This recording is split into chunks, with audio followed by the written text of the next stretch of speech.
Hey, so I like shade. I got my backyard pergola here that lost some contact points, so I strapped it with these metal zip ties. I don't know if you can see them. But then the wind kept getting crazy. We had a storm and it blew it down. So I'm gonna build like a little I'm gonna sandwich the end of it with some wood and then try to keep it from blowing away. So I'm going to use that same pressure treated lumber I used on the other two big pergolas. So that way I can keep this little cabana going over here. All right, so I cut this 10-foot piece of pressure treated lumber in half, like on the fattest part, with a skill saw.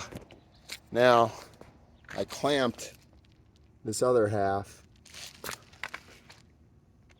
basically nice and even so that it's perfectly in the middle as much as I could.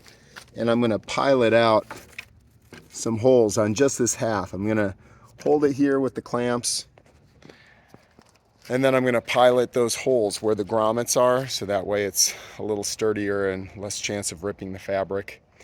And then I'll pull it off and we'll sandwich the other board and drill the holes out through the other board too.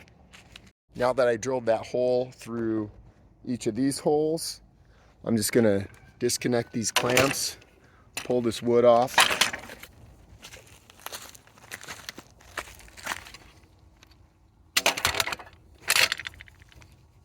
make sure that I remember that this side was for the back. If I'm on the back left. So I'm just gonna flip this thing, put it on top.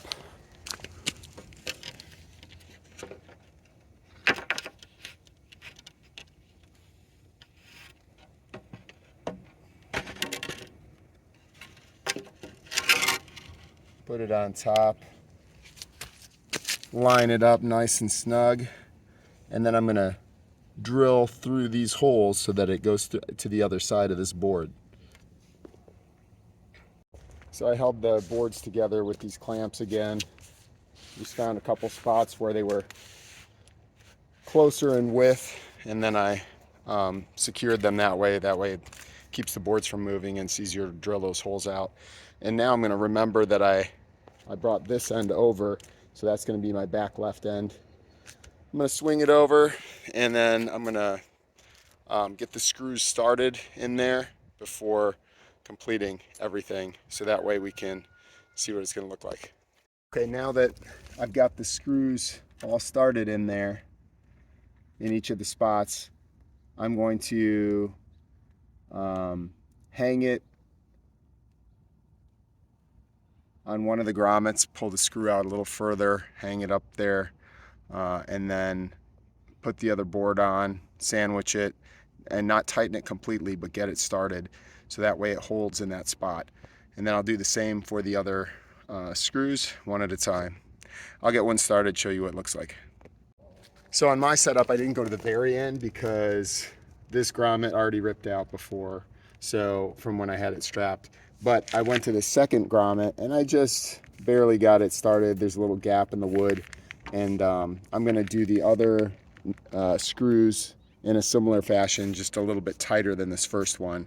And I'll back this first one out and re-snug it up so that way I don't strip out the one side of the wood when I tighten it up. So here it goes. So I pulled it tight here, and I used the clamp to clamp it down. But what I would do is I would turn it this way, pull through the fabric a little bit at a time, and then drive the screw through a little bit until it gets through the grommet, and then finish the job by tightening it all the way down, almost all the way down. So they're just a little bit loose, as you can see the other ones. And the one I started with is the loosest one of all. That one I'm gonna back out and then redo once I tighten this last one up. And I'm gonna go all the way this time. So what I actually did on each one is I brought the clamp over. It's gonna be easier for me to show you this way. So I'd get the clamp started here, and then I'll back the screw out because it looks like there's still a little gap, and I don't want to force it in and mess up the threading. So once I get it out of that back piece of wood, then I'll snug it up with the clamp really nice and tight. Then I'll drive it all the way in with the drill here.